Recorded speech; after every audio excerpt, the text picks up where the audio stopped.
And welcome back. What the heck? Okay, now I can hear myself. Audio fun. Welcome back. This would have been book 5 of Aspects of Mourn, I believe. No, book 6. Sorry, Rocket Pie. Yeah, Rocket Pie's got a weird, I gotta talk a bit about this because it's kind of funny. Name of the book is Rocket Pie, and it deals with a pretty long-winded story arc, which involves a whole bunch of heroes, as you'll see. Rocket Pie's real name is Rix, and she's a skunk bipedal one. She's an illusionist. Her equipment is arcane phoenix armor. Her abilities are arcane and illusion magic, both of which help her pretend to be the part that she is. Her allies are Pumpkin Mash, Jump Saber, Buckstop, and Psychopop. Quote, once you become a hero, you can never step off the path. Yep. She was made bipedal by a druid. Valissa of Walkers of the Storm is the druid that did it. She's got a lot more height to her, too. She saw the real Rocket Pie derez her own mother and didn't believe it to be true. Basically, she captured Rocket Pie and put her in a prison, on a prison world, without telling anybody, and said, I'm going to prove her innocence. And literally left her there so she could figure it out. And she believes that everything is not what it seemed to be because she is an illusionist. So she knows illusions pretty well, and she saw some illusions going there. And you might say her name is pretty weird. That's because when I created this character, it was kind of funny how it all came about. It was me discussing with a couple friends how I was having writer's block, and I couldn't come up with a concept. And we were talking about my dad and his being in NASA and part of the Apollo program, and and we were talking about My Little Pony, and I literally sat there and said, I have it. The name of the character is Rocket Pie, which is an homage to my dad and my favorite pony, which is Pinkie Pie. So, and that's where the name came from. It's kind of humorous. I told you. Don't judge me. All right, let's get into her side characters, the characters that help her out. Let's put it this way. Any of these characters could have their own story, their own big event and whatnot, but this focuses on a big narrative on why things were faked, and it was faked, and why Rix decided to do what she did to help prove the innocence. So, the members of Rocket Pie's, the real Rocket Pie's team, are as follows. Pumpkin Mask, also known as Ann Holmes, and yes, she's a descendant of a certain human who took homage to the real Sherlock Holmes, but she's not a descendant of Sherlock Holmes. She's a descendant of a family that took on the last name and is a family of detectives from Earth, believe it or not.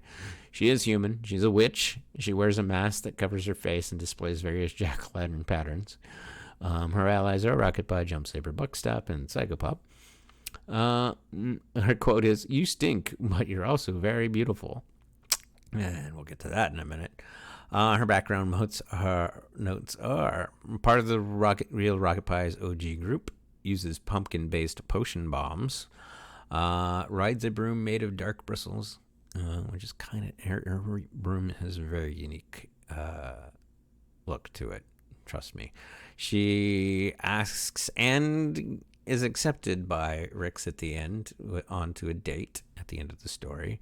And she's the comedic relief of the whole thing. She always has a comeback. She's kind of my answer to Spider-Man. She always has a smart remark for whatever enemy's in front of her, no matter how fierce they might be. All right, moving on, we have Mr. Buckstop, whose real name is Buck. I'm not joking. He's an elk satyr. He's a juggernaut, not Juggernaut from Marvel Comics. I have an actual profession called juggernauts. His equipment is just basically leather armor. His abilities are what matter because his speed becomes kinetic force as he goes forward. So literally he can start plowing through things that are like more sturdy and whatnot. And it takes a lot to stop him. His allies are Pumpkin Mash, Jump Saber, Rocket Pie. Yeah, basically. I'm not going to go over the allies again. It's basically they're all allies of one another. His quote, "I only stop for justice." And he's the steadfast, serious one of the group. And he's also the leader of the group. They don't really have an official name or anything, by the way.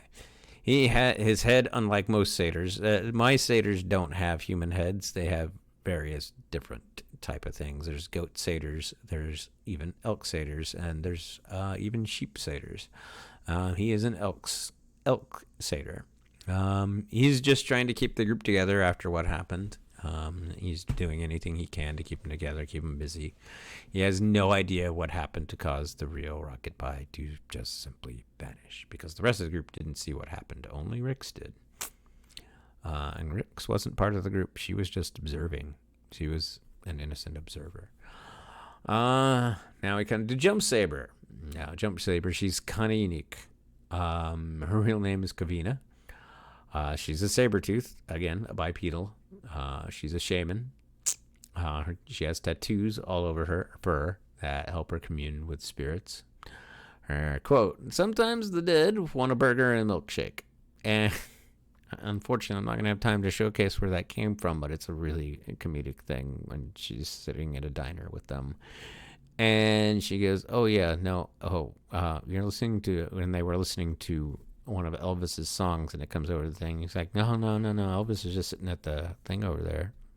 And they just see a burger lift up and get eaten in the milkshake. And it's like, yeah, sometime the dead just want a burger and a milkshake. Her background notes are she's, again, part of the original group, can leap pretty high, uses her front saber tusks as fear-inducing totems, but never to bite, and has no idea why she cannot reach Rocket Pie's mother on the other side, because supposedly Rocket Pie's mom is gone, and there's other witnesses that saw her die, but no, she hasn't been able to contact them. And she's a shaman and communes with the dead and uses the dead to help her abilities and whatnot. So it's kind of weird that she can't talk to him. But again, Rocket Pie's mom is a phoenix, so they're thinking she might have been reborn and have amnesia or something. They've come up with many different scenarios, and they just haven't been able to locate her by any means. Lastly, we come to Psychopop, who is the real Rocket Pie, believe it or not. Her name is Tayo Vinre.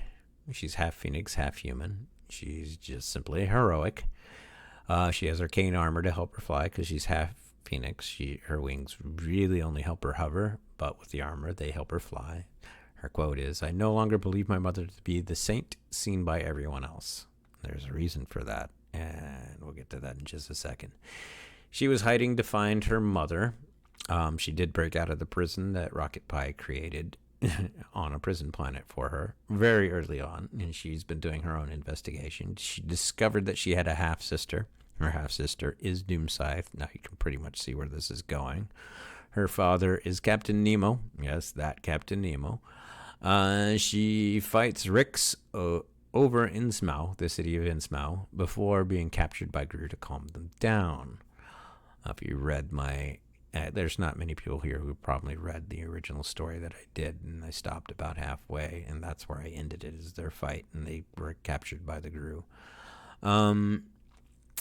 She, with Rix's help, proves her own innocence, and they discovered that Rocket Pie's mom's not a very nice person, and neither is the person that she married. And yes, near the end of the book, you do have Psychopop talking to Doomscythe, and you do get Pumpkin Mask asking out Rocket Pie, and Psychopop gives Rix the blessing to be the new Rocket Pie, and she keeps the Psychopop name because she's also a musician. I didn't add that in the notes, and she plays a mean guitar and has a band that she plays in. And no, her group's not part of the band, but she's been she formed a band and is the lead singer of the band, and Psychopop has been hiding in plain sight, and you find out halfway through, oh crud, when they interrupt her concert, he's like, oh no, she didn't know why Rix was doing what she was doing, masquerading and whatnot, and she's like, this doesn't fly, and that's where the fight starts. One of those misunderstanding things, and they both eventually realize that they're both heroes and trying to do the right thing. Anyway, that's Rocket Pie. I will see you guys in the near future for the next one, and thank you for watching.